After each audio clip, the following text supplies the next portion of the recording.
15th of December, Britain First party leader Paul Golding was dragged into the High Court in London.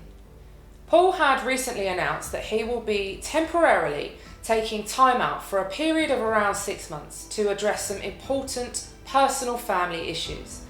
Despite that, Bedfordshire Police took the opportunity to further their ongoing onslaught against the Britain First leadership and hauled Paul into court. On Thursday afternoon, I found myself giving the following update. I'm currently stood outside the Royal Courts of Justice in London. I've got some really shocking news to report. Britain First party leader Paul Golding has just been committed to prison. He's just been inside the High Court, and a High Court judge has just sentenced Paul Golding to prison. The reason being because he confronted an imam in Britain who said it's okay for Muslims to keep sex slaves. That's right, as unbelievable as it may sound, it's true. The leader of a registered British political party has been jailed for confronting a radical Muslim preacher right here in Britain. The extremist imam radicalised 3 jihadis who have now joined ISIS, yet he is still preaching at the Cardiff Mosque after no action has been taken against him.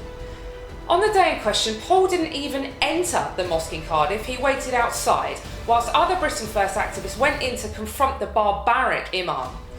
Yet on the 15th of December at the High Court in London, a judge decreed that this breached an injunction that Luton Police forced upon myself and Paul just a few months ago.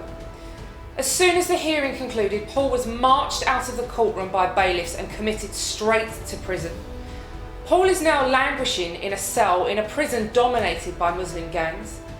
These prisons are currently home to the likes of convicted hate preacher Anjem Chowdhury and Islamic extremist Mikhail Ibrahim and Abu Izzadeen, all of whom Paul has personally confronted on the streets of London whilst they were preaching hatred toward non-Muslims. Not to mention Muslim terrorists like Michael Adebolajo and Michael Adebowale, the convicted killers of Lee Rigby, who are also inmates of these Muslim-run British jails. These are the kind of people Paul is currently being forced to live amongst. Paul's life is now on the line thanks to this colossal stitch-up by the police and the courts. Our corrupt left-wing authorities have thrown Paul to the wolves in a bid to destroy him. Paul has spent years opposing and confronting radical Islam and its followers from around the country. Thanks to his tireless efforts, he has built a movement with a bigger following than has ever been seen in British political history. He has been arrested over 10 times, has been dragged into court over and over again, has been charged, convicted and faced endless restrictive bail conditions, all the while fighting back against Islamists, hate preachers and terrorists.